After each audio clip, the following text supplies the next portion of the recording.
ಲೋಕ ಸಮರದಲ್ಲಿ ತಮಿಳು ಪಕ್ಷದೊಂದಿಗೆ ಬಿಜೆಪಿ ಮೈತ್ರಿ ಆಗುತ್ತಾ? ಯಾಕಂದ್ರೆ ಮೈತ್ರಿಯ ಮುನ್ಸೂಚನೆಯನ್ನ ಖುದ್ದಾಗಿ ಪ್ರಧಾನಿ ಮೋದಿ ಅವರೇ ಕೊಟ್ಟಿದ್ದಾರೆ. ತಮಿಳು ಪಕ್ಷಗಳಿಗೆ ಬಹಿರಂಗ ಆಹ್ವಾನವನ್ನ ನೀಡಿದ್ದಾರೆ ಪ್ರಧಾನಿ ಮೋದಿ ಅವರು. ಲೋಕಸಭಾದಲ್ಲಿ ತಮಿಳು ಪಕ್ಷಗಳೊಂದಿಗೆ ಬಿಜೆಪಿ ಮೈತ್ರಿ ಆಗುತ್ತಾ ಅನ್ನೋ ಒಂದು ಮುನ್ಸೂಚನೆಯನ್ನ ಇದೀಗ ಪ್ರಧಾನಿ ಮೋದಿ ಅವರೇ ಕೊಟ್ಟಿದ್ದಾರೆ. ಆಹ್ವಾನವನ್ನ ತಮಿಳು ಪಕ್ಷಗಳಿಗೆ ಬಹಿರಂಗವಾಗಿ ಪ್ರಧಾನಿ ನರೇಂದ್ರ ಮೋದಿ ಅವರು ಕೊಟ್ಟಿದ್ದಾರೆ. ರಜನಿಕಾಂತ್ಗೆ ಬಹಿರಂಗ ಆಹ್ವಾನವನ್ನ ನೀಡಿದೆ ಬಿಜೆಪಿ ಅಂತ ಹೇಳಲಾಗ್ತಿದೆ. ನಮ್ಮ ಪಕ್ಷದ ಬಾಗ್ಲು ಯಾವಾಗ್ಲೂ ಕೂಡ ಓಪನ್ ಆಗೇ ಇರುತ್ತೆ. ಹಾಗಾಗಿ ತಮಿಳುನಾಡಿನಲ್ಲಿ ಸದ್ಯಕ್ಕೆ ಮೈತ್ರಿ ರಾಜಕೀಯ ಗರಿಗೆದರಿದೆ. ಮೈತ್ರಿಯ ಮುನ್ಸೂಚನೆಯನ್ನ ಪ್ರಧಾನಿ ಮೋದಿ ಅವರು ಕೊಟ್ಟಿದ್ದಾರೆ. ತಮಿಳು ಪಕ್ಷಗಳಿಗೆ ಬಹಿರಂಗ ಆಹ್ವಾನವನ್ನ ಕೊಟ್ಟಿದ್ದಾರೆ. ನಮ್ಮ ಪಕ್ಷದ ಬಾಗಿಲು ಯಾವಾಗ್ಲೂ ಓಪನ್ ಆಗಿರುತ್ತೆ ಅಂತ ಹೇಳಿರೋದ್ರಿಂದ ಇದೀಗ ಮೈತ್ರಿ ರಾಜಕೀಯ ತಮಿಳುನಾಡಲ್ಲಿ ಗರಿಗೆದರಿದ್ದು. ಮತ್ತೆ ಅಣ್ಣಾಡಿಎಂಕೆ ಜೊತೆ ಮೈತ್ರಿ ಆಗುತ್ತಾ ಬಿಜೆಪಿ ಅನ್ನೋದನ್ನ ಈಗ ನೋಡ್ಬೇಕು. ಅಂತದ್ದೇ ಈಗ ಟಾಕ್ ನಡೀತಾ ಇದೆ. ಬಹುಮತ ಪಡೆದ್ರು ಒಕ್ಕೂಟದ ಮೇಲೆ ನಮಗೆ ನಂಬಿಕೆ ಇದೆ. ಬಿಜೆಪಿ ಕಾರ್ಯಕರ್ತರೊಂದಿಗೆ ವಿಡಿಯೋ ಕಾನ್ಫರೆನ್ಸ್ ಅಲ್ಲಿ ಮಾತನಾಡುವಾಗ ಈ ರೀತಿಯಾಗಿ ಮೋದಿ ಒಂದು ಆಹ್ವಾನವನ್ನ ಕೊಟ್ಟಿದ್ದಾರೆ. ಬಹಿರಂಗವಾಗಿ ಆಹ್ವಾನವನ್ನ ಕೊಟ್ಟಿರೋದು. ನಮ್ಮ ಪಕ್ಷದ ಬಾಗ್ಲು ಯಾವಾಗ್ಲೂ ಕೂಡ ಓಪನ್ ಆಗಿರುತ್ತೆ ಅಂತ ಹೇಳಿಕೆಯನ್ನ ಕೊಟ್ಟ ಮೇಲೆ ಇದೀಗ ಮೈತ್ರಿ ರಾಜಕೀಯ ತಮಿಳುನಾಡಿನಲ್ಲಿ ಗರಿಗೆದರಿದೆ. ಅದರ ಜೊತೆಗೆ ರಜನಿಕಾಂತ್ ಅವರಿಗೆ ಬಹಿರಂಗ ಆಹ್ವಾನವನ್ನ ಬಿಜೆಪಿ ಕೊಟ್ಟಿದೆ ಅನ್ನೋ ಮಾತುಗಳು ಕೂಡ ಸದ್ಯಕ್ಕೆ ಕೇಳಿ ಬರ್ತಾ ಇದೆ. ಇನ್ನೊಂದು ಕಡೆ ಅಣ್ಣಾಡಿಎಂಕೆ ಜೊತೆ ಮತ್ತೊಮ್ಮೆ ಬಿಜೆಪಿ ಮೈತ್ರಿ ಆಗುತ್ತಾ ಅನ್ನೋ ಟಾಕ್ ಕೂಡ ನಡೀತಾ ಇದೆ.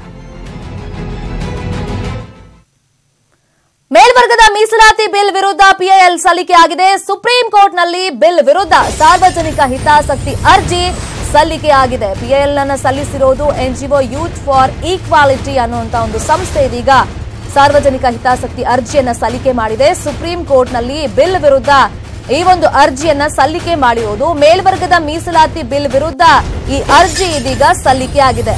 ನಿನ್ನೆ ರಾಜ್ಯಸಭೆಯಲ್ಲಿ ಅಂಗೀಕಾರವಾಗಿತ್ತು ಈ ಮಸೂದೆ. ಮೇಲ್ವರ್ಗದ ಬಡವರಿಗೆ 10% ಮೀಸಲಾತಿ ಕೊಡುವಂತ ಮಸೂದೆ ಇದು. ಬಿಲ್ ಅಂಗೀಕಾರವಾದ ಮರುದಿನವೇ ಸುಪ್ರೀಂ ಕೋರ್ಟ್ನಲ್ಲಿ ಬಿಲ್ ವಿರುದ್ಧ ಸಾರ್ವಜನಿಕ ಹಿತಾಸಕ್ತಿ ಅರ್ಜಿಯೊಂದು ಸಲ್ಲಿಕೆ ಆಗಿದೆ. ಈ ಅರ್ಜಿಯನ್ನ ಸಲ್ಲಿಕೆ ಮಾಡಿರುವುದು ಎನ್ಜಿಒ ಒಂದು ಯೂತ್ ಫಾರ್ ಈಕ್ವಾಲಿಟಿ ಅನ್ನುವಂತ ಒಂದು ಎನ್ಜಿಒ ಇದೀಗ ಸಲ್ಲಿಕೆಯನ್ನ ಮಾಡಿದೆ ಸುಪ್ರೀಂ ಕೋರ್ಟ್ನಲ್ಲಿ.